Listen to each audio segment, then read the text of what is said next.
when you start.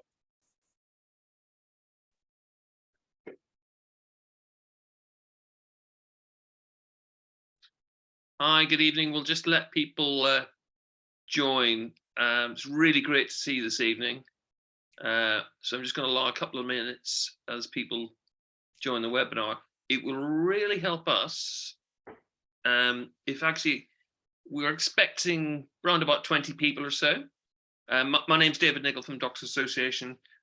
If people just pop in the chat and say who you are and whereabouts you're from, or even what your background is, because we appreciate the audience is going to be a whole mixture of people, not just medics, but people from all ranges of different people. And I'm really grateful if there's any people from Ukraine in the room, please say hello in the chat.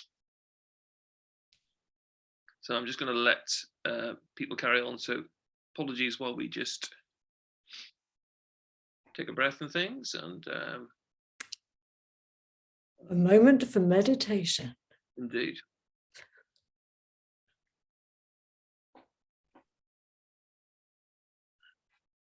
I think probably wait until 1904, I think. Excellent. Hi, Alex. That's good. Now, what's that noise?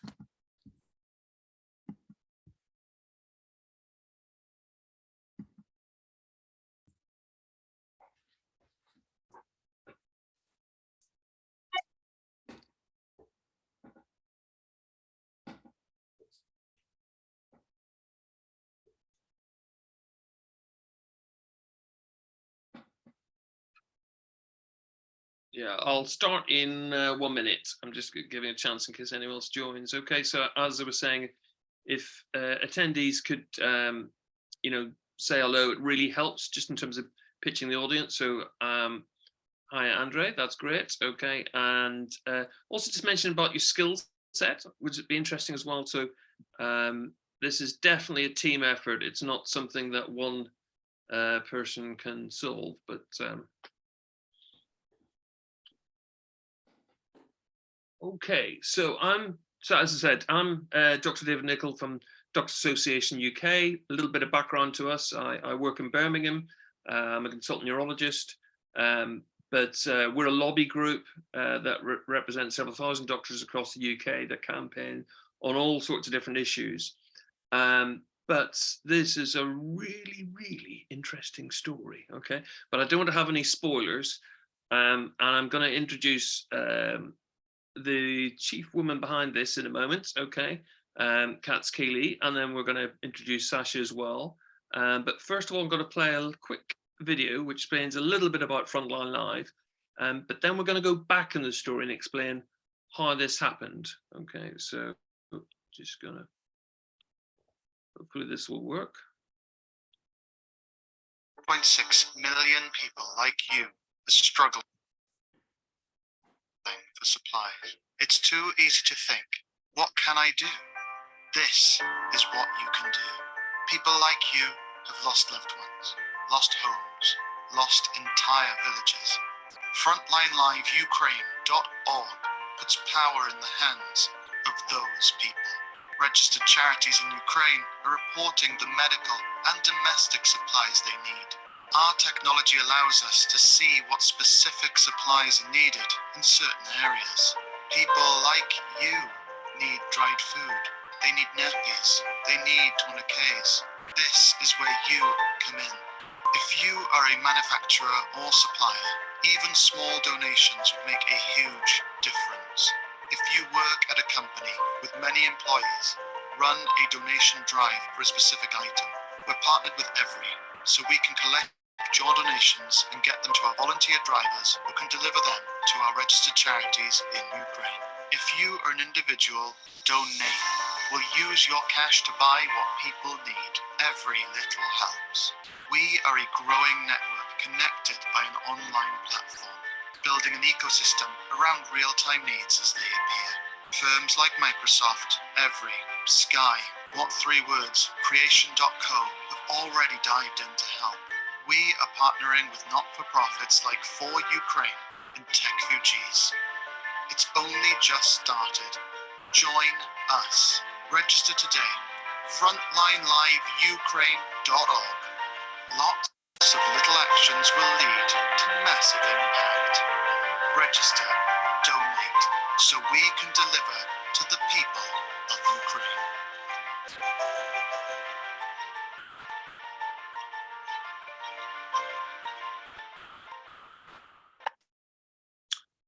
Well, that was just fantastic intro, and I'm really, really proud to introduce Kat Skeely, not least because Doctors Association, we, from the beginning of the pandemic, we felt we represented the front line in healthcare in the UK, campaigned lots on PPE and things like this, and this is where Kat comes in. So could you explain a little bit about your background, where you're from, and how you ended up switching from PPE to Ukraine and the potential of this?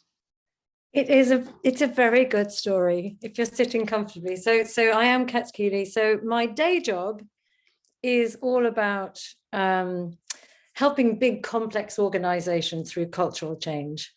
And that usually involves developing digital technologies. So all of the tech solutions that I've built over the years have been about how can you connect people so that they can be more than the sum of the parts.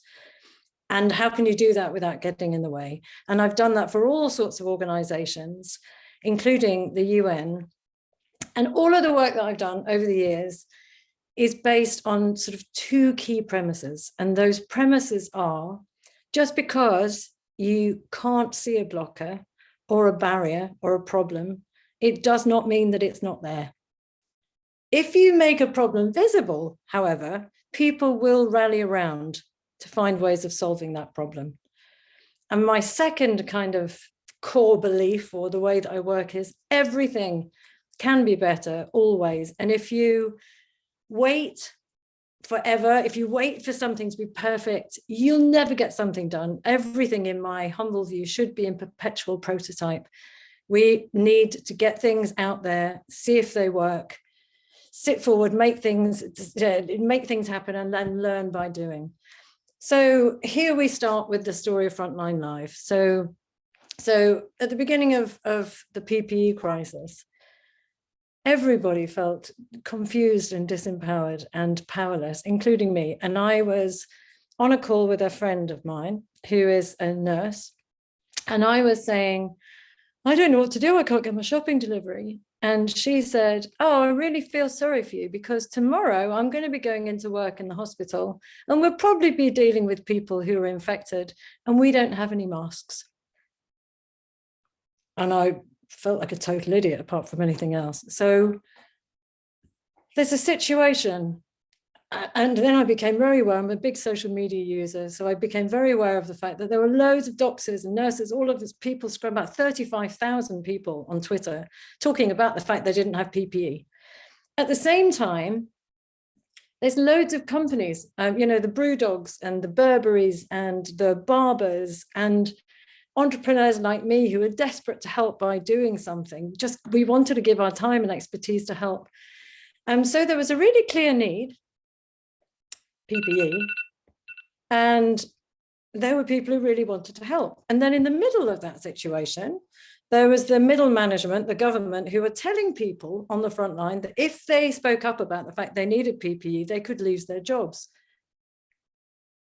And I just thought, that's absolutely ridiculous. Something has to be done. And because of my background, I thought it can't be that hard to build a platform where people on the front line can report what they need. So people like me, and there are loads of other people who wanted to help, could see where that problem was, bypass middle management and government, and get them what they needed. So with that idea, I put out a call on social media, and about 40 amazing people and companies jumped forward, and all very senior. And I'm lucky because I've got a network, so I guess that's why this worked in the first place. And so 4 weeks later, we launched the first version of Frontline Live, which is the very first. So 4 weeks, and that was roughly when, in 2020? That was right at the very beginning. So I think it was in April. So right, I mean, that's incredible. Just a bit of context in this. Doctors Association at the time was really, really worried about this. We actually had a charity fundraiser to raise money for PPE. got in contact with, Hugh Grant and Adil Ray and things like this, and Jed Mercurio, so we're approaching things from a different angle. But, I remember when I first heard about this, being slightly amused at the idea of, you go on Twitter and say, that's not the way hospitals work, okay? You really do get... So, well, it's funny that you should say that, Debbie, because the tweet situation did work, but it only worked for senior doctors because they weren't going to lose their jobs. And so they were really happy to post photos of themselves and put themselves in PPE and tweet. So it kind of worked, but it didn't work. And there was some really interesting data. So then we had to make this amend to the platform where people could report their needs anonymously. And the data... Can you explain that bit? Because no, just be careful. I'm saying this because when it comes into some of the tech gobbledygook, yes, this is where yes, my eyelids see, other than it works. So very simply, the way the tech platform works is frontline healthcare workers could fill in a form. On that form, it said where their postcode was. We would check out where to make sure that they actually were a registered healthcare organization. It would then plot that onto a digital map. So you could see where that person was reporting those needs from as an anonymous being from that particular hospital or care home or whatever. The statistics that we got back from that was that about 87% of people decided that they had to report anonymously because of this culture of fear of being reprimanded. And we gave people an opportunity to tell us more about how it felt to be without PPE and how it's affecting them. And the feedback we got over that first year was just horrific. But then we had, I don't know, hundreds of suppliers, non-traditional suppliers, also registering, saying what they had. So our volunteers would go, that hospital there needs this. You've got that, get it to them. And then we brought in the Times, who helped us spread the word, and Sun, and Snapchat did a national campaign for free. And one company gave us 18 big digital out-of-home screens so we could make sure people knew we were there. And this ecosystem around the platform of amazing people who needed help and who wanted to give help. We got about 500,000 pieces of PPE to the front line across that ecosystem without one single penny changing hands. And that is the really important bit. So I just want the audience to think about that, because in a sense, you had a proof of concept. I suppose the way I think about this is a kind of just-in-time way of delivering things. Is that fair? Okay. It is. It's, yeah. If people have got a need, why would you try and cover that up? Why don't you just bring it out, make sure people can see it, and then they can respond to that need? Yeah. So 500,000 items of PPE. I got involved later. I can't remember exactly when. It was probably 8-9 months later. And I'm involved with another organisation, the Doctors Association, also involved with Whistleblowers UK. We try and support whistleblowers when they've got genuine patient safety concerns. And one of the people on the board on that said, you need to speak to CATS because they could do with a medic on this. And that's basically how we got involved. So I hope this is okay if we have kind of two-way conversation, because we were waiting for the next big thing, because we thought this is absolutely usable in many other humanitarian crises. And in fact, where we thought we might be able to get it to work was India. Because if you remember back when the COVID pandemic, actually a lot of people in India think, oh, COVID, that's just a Western thing. And then they got hit real bad and they had really big problems with oxygen supply. But it basically went up really fast. And it didn't quite work. We organised lots of meetings with British Association of Physicians of Indian Origin, Royal College of Physicians, others, and it never quite worked. Not least actually because all those organisations were too busy dealing with the pandemic in their own hospitals. But we have been looking, I mean, perhaps just explain about some of the other projects you've been looking at and things. So I think the key point here is that what happens is there's a crisis. And people like us jump forward and they come up with really clever solutions and they do loads of learnings. And then the crisis ends and everybody goes back to their day jobs. And then the next crisis hits and everybody starts again, and the whole process starts and everyone goes back to their day jobs. Now, I'm an open source person. So for me, if you've done something, that tech platform can be used for other things. And because we'd used it as a proof of concept for PPE, it's an open source platform. So that basically means wherever there's a crisis, where there's a supply chain breakdown and people on the front line run short of a thing, that same model can be used. So, and our kind of, then you're sort of thinking, well, wouldn't it be amazing if we had an open source platform where wherever there's a crisis, people can pick up the code, turn it into what they need it to be. We can then pull back the best bits of their learning into the code. So we end up with this continuously improving platform that can be picked up by anyone where there's a crisis and where we can learn from their experiences. So that's the big vision here. And then we spent a year, didn't we, kind of doing design thinking workshops with British Red Cross and UNDP. We invited loads of big legacy players in to say, help us imagine what kind of programs we could run using this platform. And we were going to focus on the food poverty problem. Because again, I think there's a million things we could do to unleash the help potential, or there's so many people who would help the food situation if they knew what was going on. And if people could be more open and collaborative about their data, like what do they actually need in that place? Well, let's help you get it. But then the war started. Well, let's talk about that. So keep thinking. This is the kind of adapting just-in-time technology, almost, you know, Amazon does humanitarian aid type thing. Exactly. Nicely put. Well, so again, I'm still interested how you managed to get all these connections, because like I said, most medics just know other medics. They don't necessarily know about supply chains. I suppose because of I've got a really big network. So that's one thing. I understand communications very well because I've had to do it in my jobs. So I kind of knew who to reach out to make sure that, I mean, you know, the Times giving us how many editions? I think they gave us a full page spread in the colour supplement on Saturday. They gave us a half page spread. It was absolutely ludicrous how much free space they gave us. So that helped. You know, the Snapchat. So we just really thought about, well, where are the kind of, what kind of things can we piggyback on? The Ocean Outdoor thing, giving us all those screens, which would have been an enormous amount of money if we'd have had to pay for them. I really don't know. I think the story was so compelling that people wanted to jump in and help. But, and I suppose that I don't have any shame. I don't have any fear of asking people for things. And what I find is if you ask people for things, most of the time they'll say yes, unless they can't. And that continues to be proved to me. If you tell them a story where they go, yeah, why not?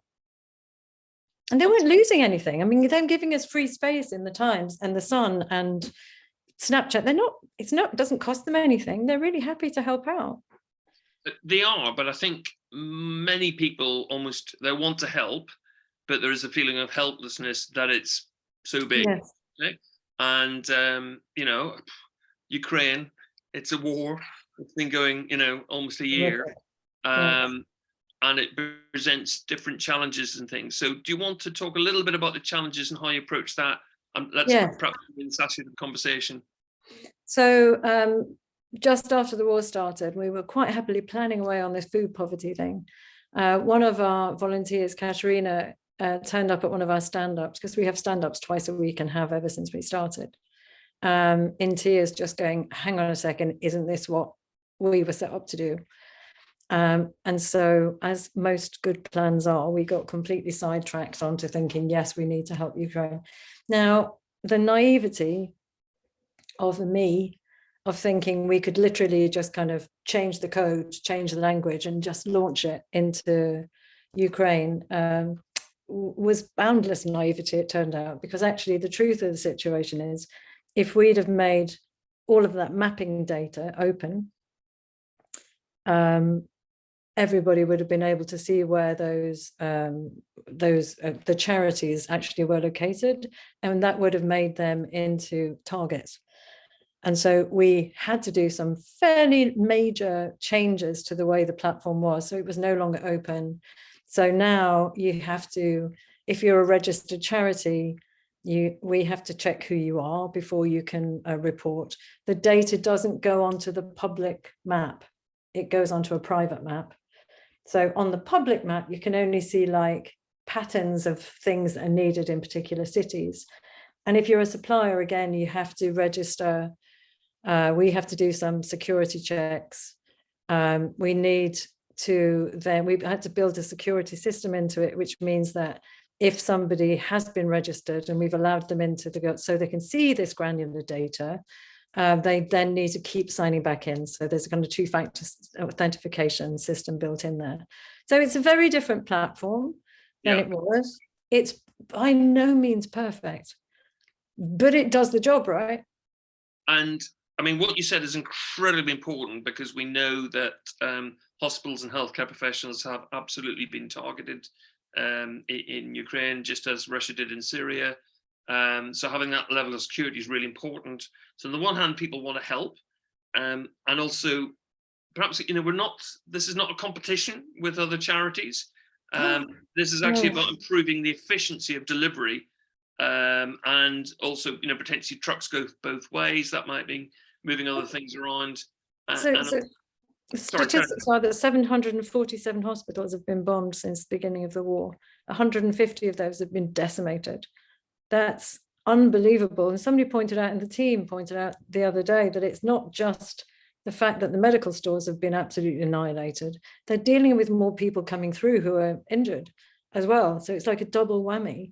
So that's one thing. It's just the scale of the problem is just unbelievable and difficult to comprehend.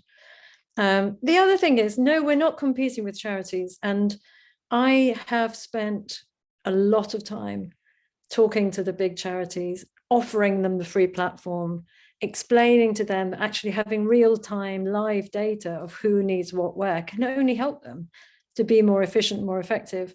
But there's these big organizations, very bureaucratic, they're very hierarchical, they've got heavy governance models, and so they should, because they're dealing with public money. So on one hand, they have to make sure that money is spent in the right way. But on the other hand, that means that bureaucracy and those operating models get in the way of getting the money and the things to people who need it. And they won't take help from people. They didn't want donations. They don't really want to partner. Individuals want to partner. You know, so many individuals from charities, who beautiful people, desperately want to get involved, desperately want to partner, can see that it's the best way forward, but they just don't know how. And so on that point, and hold that point, do you want to just introduce how you met up with Sasha, and Sasha explain a little bit, and just if people have got questions, please put them in the chat and things like that. If there's any questions that people want to ask, actually some of the people have put some links in, so you can actually have a look at the way the website works and things like that, so you can see where the need is. And actually it's great, we've got some people from medical supplies companies on the call as well. So, oh yeah, so again, the serendipity of how you meet people. So I met Sasha because we're both on a WhatsApp group called Digital Leading Ladies, who are a bunch of industry digitals like us both. And so when we first started talking to each other, it was about business. But as we were talking, for some reason, we ended up talking about Frontline, and she's like, oh my God, I'm Ukrainian. And then I'm going to hand over to Sasha, and she can tell you the story of why she got involved. Hi, I'm Sasha. I'm that Sasha. And yes, I'm Ukrainian. I live here. And of course, from the very first day of the full-scale invasion, I got involved in so many different levels, being connecting Ukrainians with sponsors here in the UK, helping them with the visa application process. I've been hosting and still hosting Ukrainians in my house. I help Ukrainians to assimilate and get on with life here in the UK. and then of course collecting donations and sending them to Ukraine. And I have to say that the collecting and sending to Ukraine part has been, you know, incredibly rewarding, fantastic, but it's been very difficult logistically, very time consuming, and just weary sometimes. We all talked about, you know, this has now been a conflict for the whole year, and it's been arguably longer than that, but, you know, the really intense whole year for all of us. And I have to say, when I heard Kat's proposition of Frontline Live, to me, it was the sort of simple yet brilliant solution of connecting to more players, connecting to more, you know, people like me, really, collaborating together to do things in more effective and efficient way. For me, it's been so far ensuring that I can help better, I can get logistics done in a much better way, I connect with people that actually doing the same thing that David mentioned earlier, sort of, you know, this sometimes feeling of helplessness. You're doing something every day, but it's going on. You cannot stop this. So really, I think for many volunteers, it's probably one of the big thing, connecting to others, doing things together in collaboration ensures that we are much more focused and much more effective.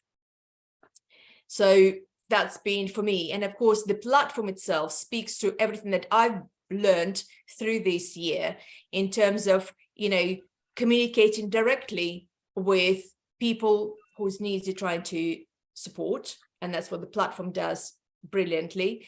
It's about ensuring that you know and understand current needs. Again, that's exactly what the platform is about, because those needs change dynamically throughout the course of the war. And then this, you know, fundamental collaboration, you know, connections to all these partners on both sides, and the Ukrainian and the suppliers and donors, and collaboration. Again, this is what the platform is about. So for me, it just kind of hit all the points and provided so much kind of solution points for me. So I've been involved now for probably about 3 months or so. And I can only say that we're now doing things, you know, better, greater, much more effectively and to the point. And this focus on last mile and delivering to the right people, kind of at the right volume, that's what's really, really make the difference for me. Can I ask a question? It's partially also just to let people know how to ask a question. So if you look on your Zoom screen and look at the bottom Q&A, feel free to ask any questions. I suppose question to Sasha and indeed Katz is just how do charities get identified? And, you know, particularly in the war conflict, there is a real potential black market, and how that gets dealt with. How do you keep it secure? Do you want to chip in? Yeah, so every and we've got some amazing women that have spent time over there, Andra and Catalina, who are Romanian, but they've spent time in Ukraine. And every registered Ukrainian charity has a number, and they have to put their number in, and then we double check them again, and then we make sure that what's being donated is actually delivered to where it's going to be by taking photographs. I mean, it's as transparent as it can be, and as secure as it can be. Okay, and with that, I'm also thinking, I actually find it quite cool when I'm kind of the way you kind of crowdsourced some anesthetic equipment, and, you know, it pings and lets you know when you've got the money for that to send it. So I find, as a donor, I found that quite interesting. But also just talking, can we talk just a little bit about some of the medical issues that even that we got involved with, because you were trying to get some quotes and equipment, and obviously it's difficult because you're not a medic, and I'm not an anaesthetist, but that might actually help. Actually, on the volunteer side of things, if there are people on the call that might be willing to help, you know, this was getting quotes about some equipment from critical care. So in fact, I got in, it was middle of like the busiest week in my hospital in January, like in the last 20 years. And yet I managed to contact some people in supplies who were able to set, basically NHS supplies that were able to look at that quote and see whether it was okay and things. So those kind of conversations. And I mean, would it help having volunteers to help with that kind of stuff, who maybe from a range of specialties? So much, yes. So essentially the whole principle behind that is lots and lots and lots of little makes a lot. So whatever people get, I mean, yeah, you're right. We're not medics. I never bought a medical equipment. I don't even know what half of it does. All we know is it's been asked for. So when we got to the point where we thought, okay, I'm a neurologist. That's about the only piece of equipment I use. Okay, which is not really what's needed in Ukraine at the moment. Okay, it's probably easier to find the cost of that than it is for. I know, but actually, this is where the Doctors Association could really help, because we have got a wide range of specialties and things like that. So it's something perhaps for us to think about, how to connect and network if you need a bit of advice on this. Yes. I can find you an anaesthetist that can find the answer to that question. And the people that you connected us with at the NHS, whatever core supplies, were really helpful, because they pointed out to us that if you're sending equipment to a hospital, they need to be trained in that. And also the consumables would only work with that particular thing. So we need to be really, really careful about what we're buying to make sure that we're sending the right equipment out there.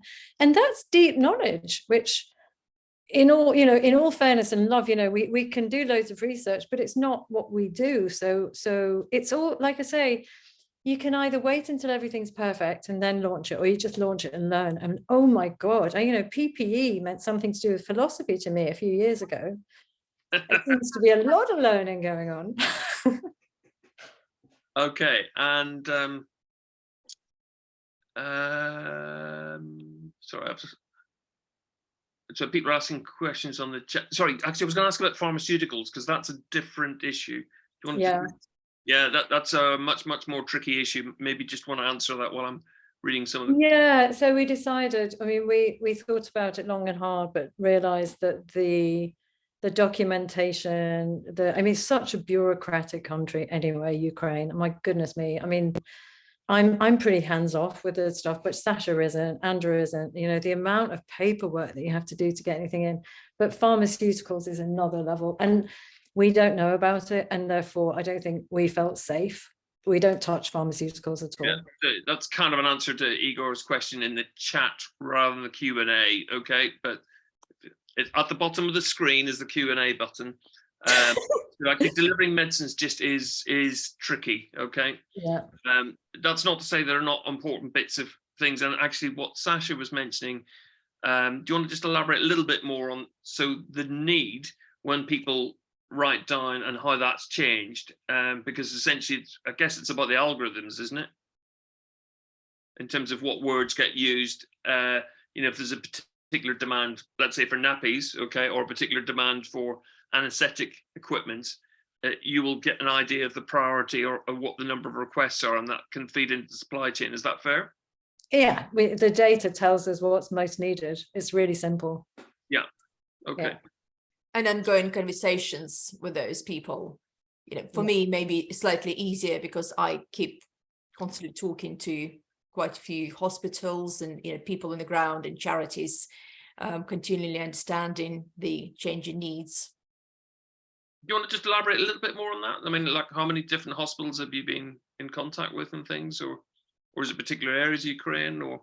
Well, I'm originally from Kiev, so Kiev and sort of Vinnytsia, those parts of the Ukraine are close to me. Have friends on the front line, and an ambulance brigade that works in between sort of Kiev and the front line. So they go on rotation to the front line. They help people, their civilians who are stuck in the villages around, and they obviously get the wounded soldiers off the battlefield, stabilize them. They have a next level of ambulances that bring them out to safety in other hospitals, deliver them across other hospitals. So we learned a lot about the type of the mobile equipment that they need, because it's not just the stationary that they need, and other consumables that they need throughout the year. So very simple example where in the summer, they would just sort of cut all the clothes of wounded civilians or the army personnel. If you get really wounded, they cut your clothes open to take it off you. And in the winter, it suddenly became really cold. So the ambulances by that time were really well equipped with all the sort of, proper medical equipment. What they didn't have is basic blankets to keep those guys warm. They cut off their clothes. I had to buy them loads and loads of this, foil little blankets that you to prevent hypothermia.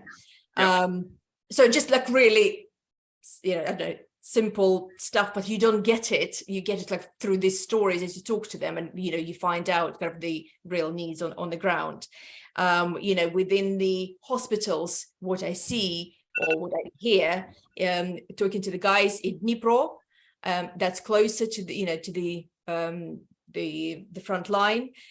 The guys all this year, they've been basically operating I'm talking to a neurologist who've been operating in the operating theatre for much longer, like 12-hour days. He said if before they would probably have 3 to 4 operations, now it's 6 to sometimes 8 operations a day. They go home, they sleep and go back to work. So we know that it's not just the new equipment needed because hospitals get bombed, the more equipment needed, more medical consumables needed, because they just have to operate so much more than they ever did.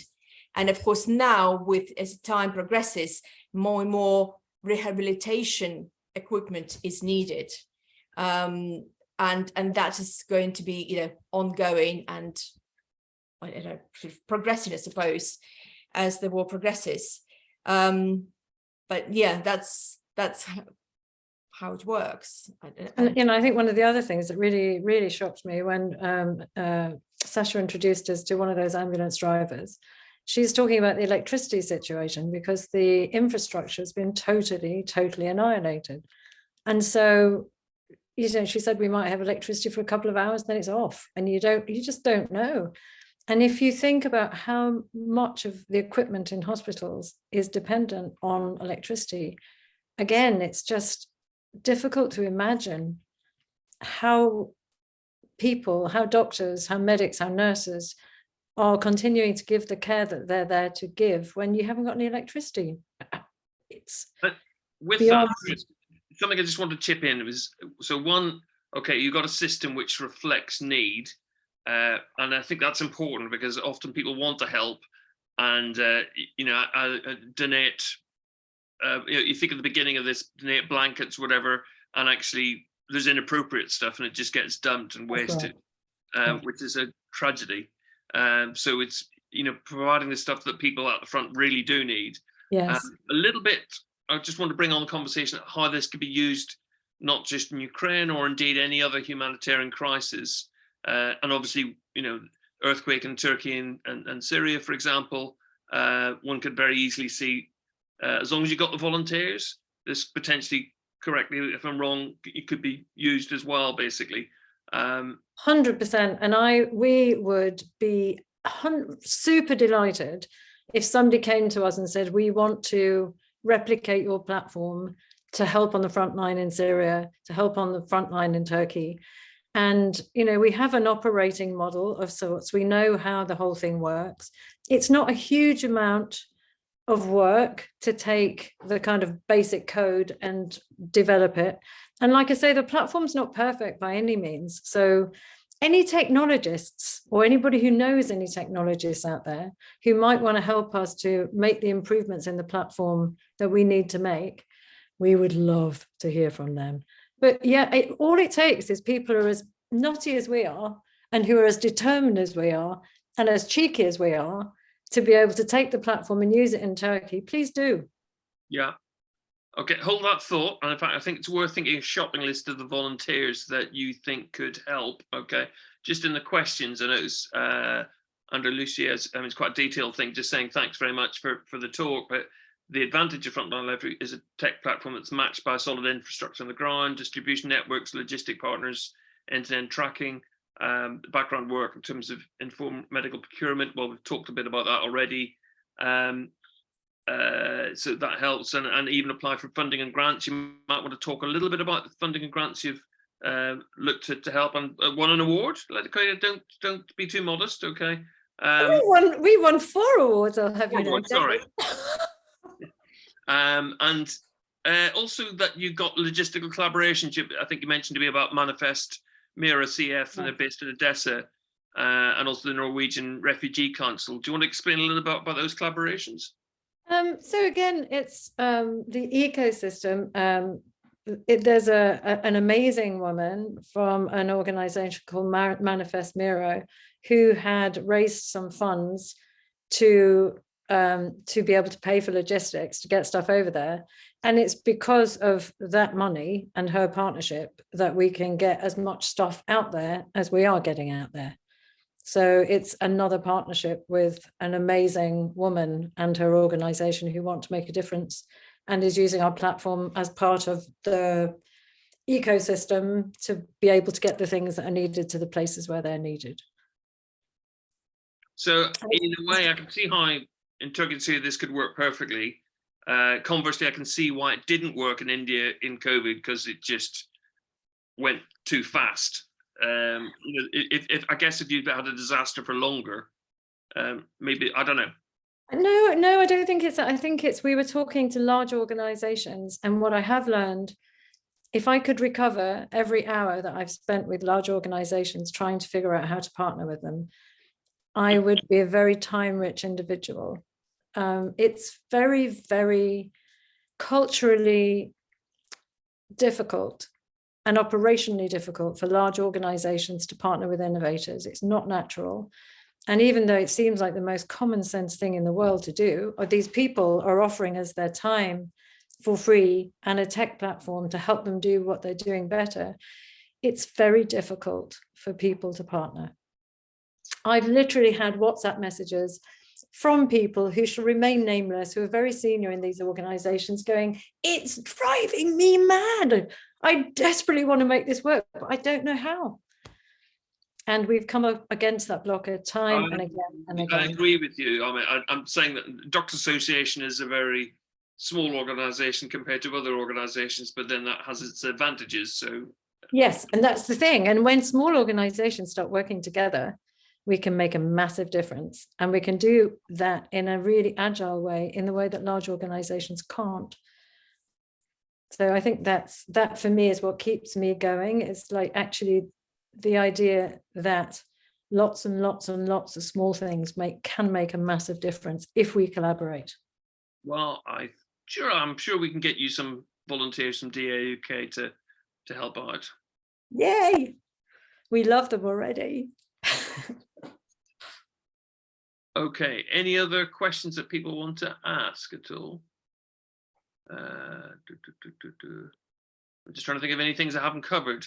Yes, the crowdfunding. So I always said that we were never going to do crowdfunding, but actually it's so desperate over there that we couldn't help ourselves. So really, if anyone here can help us spread the word, the crowdfunding's only open for another week. What we're doing is making sure that every amount of money that people spend goes towards a specific piece of equipment, and we'll let them know when that's bought. So again, it's a very different way of doing things. So as an example, I was talking to a chap who's very senior in an agency, and he said he'd given a huge amount of money to one of the big charities. And I said, oh, where did it go? And he went, you know what, I don't know. So we're doing exactly the opposite. If you give us money, we're going to spend it on the thing we're going to spend it on, and we'll let you know when it's delivered. I love that. It's very cool. I'm sorry, I was just trying to find the piece of anesthetic equipment I bought, and I just thought it was very cool. You get ping, email. That's if someone could maybe stick the link in maybe in the chat somewhere. Yeah, I think somebody can do that, definitely. Yeah. Okay. That's important. So volunteers is important. What I should say that we're going to try and take the recording of this and put some Ukrainian subtitles on this so that it could be used afterwards. Okay, so I was also hosting a family from Ukraine until last week, and they moved around the corner and are my neighbors rather than my guest. So Ksenia, you're going to do some subtitles, aren't you? Okay. That's great. So we'll put that in the link. So if you just go to frontlinemap.org, I'm just saying that for the webinar, as it were. Happy to take any other questions or any other things that people want to say. I kind of feel we're getting close to a natural end. Unless other people want to chip in. No, I think it's, as I say, for me, what's really important is we've learned so much, and the technology platforms there's so much more we could do with it, and it's there waiting to be picked up for any crisis. And especially, Syria and Turkey are in such a terrible state, and the platform could help just in time goods get to the right place, and there must be people out there that want to just leap on that and make it happen. Absolutely, and it really has been a pleasure. I'm really grateful to the Doctors Association for hosting this, and actually I can see natural collaboration with Frontline Live and all sorts of different things moving forward, basically. And it's actually been a real pleasure. Katz, you're on one of my list of people that I want to have a drink with sometime, that I've met in the pandemic but have never met. So it's another webinar discussion. And Sasha, absolute pleasure as well to meet you as well. Thank you. And can I just sort of chip in quickly? I think we talked a lot about sort of the help, kind of financial help and help of getting things over there, donating items, etc. But there is so much more to be done to help the Ukrainian doctors on the ground. For example, talking about rehabilitation, it's about training, assisting more people to train there in Ukraine with rehabilitation, because it's so much more advanced in the UK. It's about having, people rehabilitating here in the UK. And of course, longer term, it's more kind of equipment for rehabilitation and prosthetics and many more things to come. But think about training, not just, not just the consumables that can be sent. I can put you in contact with some colleagues that are certainly doing some training.